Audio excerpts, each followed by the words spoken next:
बात मैं कहना चाहता हूं और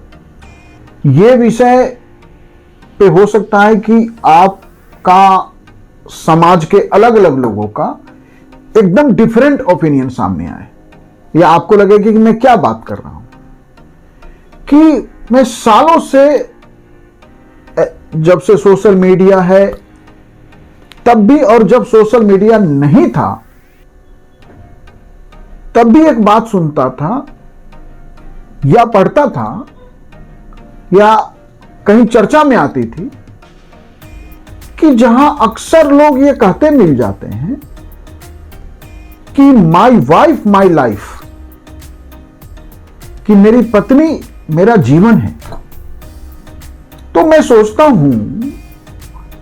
कि इस पे मैंने बहुत लंबे समय से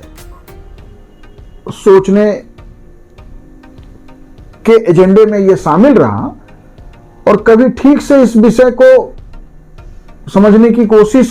की नहीं। लेकिन जब मैंने इधर ये कुछ और भी कई ऐसे घटनाक्रम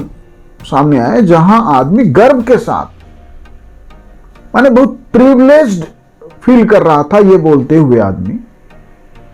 कि माई वाइफ माई लाइफ, मेरी पत्नी ही मेरा सब कुछ है, जीवन है। तो मुझे लगा कि हमने कैसा समाज बनाया है कि जिस समाज में, या खासकर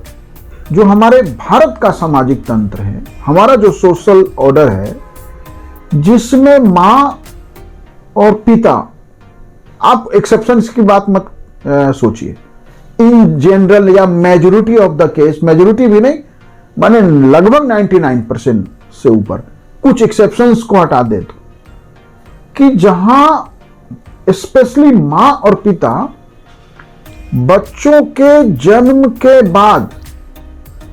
पूरा जीवन उसको नर्चर करने,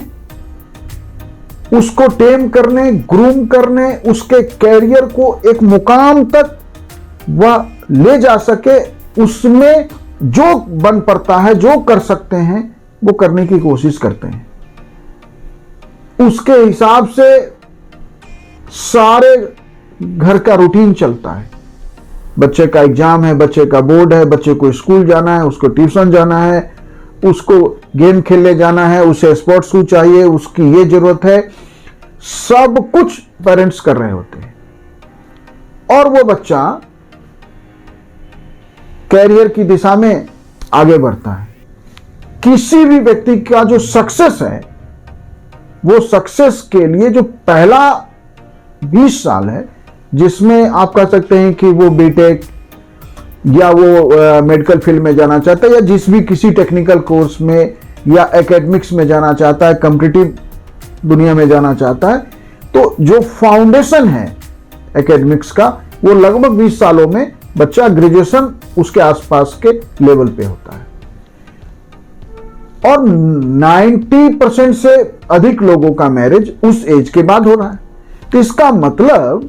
कि जब आपने अपने कैरियर को सेटअप करना शुरू किया, जब आपका कैरियर एक दिशा ले रहा है, या इवन कैरियर ने मुकाम हासिल कर लिया, आप टारगेट अचीव कर लिया, आप आईआईटी इंजीनियर हो गए, आप डॉक्टर हो गए, आप सीए हो गए, आप सीएस हो गए, आपने लॉ ग्रेजुएट हो गए, आप सिविल सर्विस में चले गए, स्टेट सर्विसेज में चले गए, किसी और सर्विस में चले गए, मतलब आपने कैरियर हासिल कर लिया। अब एक पार्टनर वो हो सकता है कि आपका खुद का चॉइस हो या फैमिली के चॉइस से एक जीवन का एक पार्टनर आपके साथ आता है। तो जब पूरा कैरियर जिन पेरेंट्स के सारे ड्रीम, उनके सारे एफर्ट से आपने हासिल किया है, और आप सोचिए कि वैसे मेरे बच्चे अभी उस एज ग्रुप में नहीं पहुंचे हैं, अभी वो एकेडमिक्स के शुरुआती दौर में हैं, हायर स्टडीज में एंट्री हुई है अभी उनकी, कि लेकिन मैं उस स्थिति को अभी फील नहीं कर पाया हूं क्योंकि मेरे बच्चे वहां, मैंने कहा, नहीं पहुंचे। लेकिन मैं सोचता हूं कि पेरेंट्स जब ये सुनते होंगे, कोई भी पेरेंट्स जिन्होंने पूरा जीवन होम कर दिया, लगा दिया बच्चों के पीछे, और जब उनका बच्चा सक्सेस के बाद ये कहते मिलता है कि माई वाइफ माई लाइफ, तो क्या पेरेंट्स को क्या लगता होगा? क्या उन्हें नहीं लगता होगा कि उन्होंने अपना पूरा जीवन उनका फेल रहा? आप सोच के देखिए कि ये जो अप्रोच है कि माई वाइफ माई लाइफ, ये अप्रोच उस कल्चर के लिए तो सुटेबल हो सकता है, एक्सेप्टेबल हो सकता है, जो कल्चर आई में जीता है, जहां व्यक्ति इंडिविजुअलिज्म, व्यक्तिवाद जहां बहुत प्रभावी है, हावी है, वहां के लिए तो बात ठीक है। जो आप वेस्ट का जो कल्चर है, जो आई के आस पास घूमता है, जहां हर आदमी आपके लिए उसका व्यक्तिगत जीवन सबसे पहले, तो उस समाज में आपका वो बॉन्डिंग ही नहीं है, इमोशनल बॉन्डिंग इन जनरल अपने पेरेंट्स के साथ, कि आप उनको अपने सक्सेस के लिए क्रेडिट दें। लेकिन जिस भारतीय समाज में सारा सक्सेस ही उनके एफर्ट से आया है, सब कुछ जो अवेलेबल होना चाहिए था आपके सक्सेस के रास्ते में, वो सब जिसने अवेलेबल कराया, जिसने आपके साथ जग के सपने देखे, रात के सपने देखे, वो आदमी सीन से गायब है। और स्थिति यहां तक पहुंच गई है कि मैंने एक रील, मुझे किसी ने जो है कहा कि इस रील को माने आप सुनेंगे, और उसने खुद अपने मोबाइल पे चला के सुनाया कि एक पुलिस महकमा में, पुलिस विभाग में एक ऑफिसर से रिटायर्ड थे एक व्यक्ति, वो सीरियस बीमार हुए, हॉस्पिटल में एडमिट किए गए, तो हॉस्पिटल स्टाफ को उन्होंने मोबाइल दिया, वो बोलने में उन्हें दिक्कत हो रही थी कि इसमें मेरे बेटे का नंबर है, आप उससे फोन कर दीजिए। तो उस स्टाफ ने उनके बेटे को फोन किया, और शायद उसने कॉल रिकॉर्ड किया, तभी वो सोशल मीडिया पे आया है। अब वो उनके बेटे से कह रहा है कि आपके पिता बहुत सीरियस हैं और वो आपको चाहते हैं कि आप आएं, वो आपसे मिलना चाहते हैं। उस बच्चे ने कहा मैं आपको 5 नंबर दे रहा हूं, ये उनके भाई बहनों के नंबर हैं, आप इनको कॉल कर दीजिए और मुझे कॉल मत करना इसके लिए। और कुछ देर बाद फिर कॉल गया, तो उसने, बच्चे ने कहा कि मैंने आपसे अभी कहा था ना कि मैंने आपको 5 नंबर भी दिए थे कि आप उन्हें कॉल कर दो, आप फिर मुझे क्यों कॉल कर रहे हो? तो बोले वो जो बहुत परेशान है, और वो उनका कहना है कि मैं अपने बेटे से ही बात करना चाहता हूं, उसे देखना चाहता हूं, वो मेरे पास आए। तो बेटे ने कहा कि वो जब मर जाए तब मुझे कॉल कर देना, मैं आ जाऊंगा। यदि वो पैसे दें तो इलाज करना, पैसे न दें, पैसे न हो उन पे तो इलाज मत करना, मरते हैं तो मर जाने दें, और जब वो मर जाए तो मुझे सूचना दे देना, मैं आ जाऊंगा बॉडी लेने। ये अप्रोच हम चर्चा कर रहे हैं, इसका मतलब क्या है कि भारतीय समाज का अप्रोच नहीं है, ये एक्सेप्शनल बिहेवियर है, बच्चों का हो या पेरेंट्स का। इसी तरह का आप इसको जो है उलट दीजिए कि कहीं पेरेंट्स का बच्चों के साथ ऐसा बिहेवियर हो सकता है।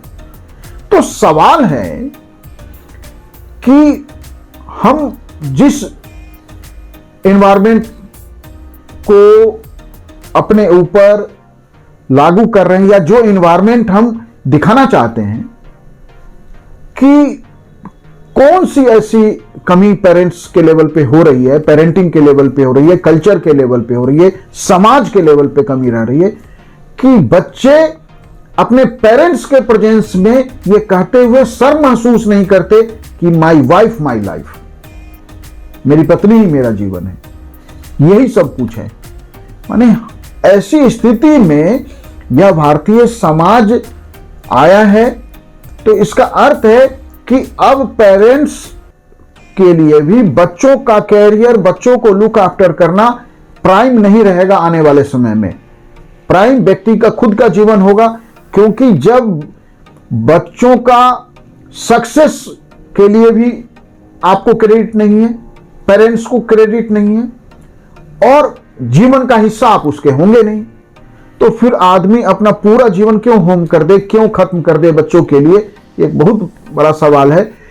और समाज शास्त्र के दृष्टिकोण से इसके लिए 10 तरह के जो है तर्क दिए जा रहे हैं, क्योंकि ये तर्क, लेकिन उन तर्कों को, बहुत सारे तर्क सोशल मीडिया में चलते रहते हैं, मैं उनसे जो है सेटिस्फाइड नहीं हूं, सहमत नहीं हूं। यह सिंपल सी बात है कि व्यक्तिवाद उस स्थिति की तरफ चला गया है जहां जब मैं इंपॉर्टेंट हूं तो जो मेरा पार्टनर है वो मेरे एंजॉयमेंट में हर कदम पे मेरे साथ है, वही मेरे लिए इंपॉर्टेंट है। पेरेंट्स उतने मैटर नहीं करते।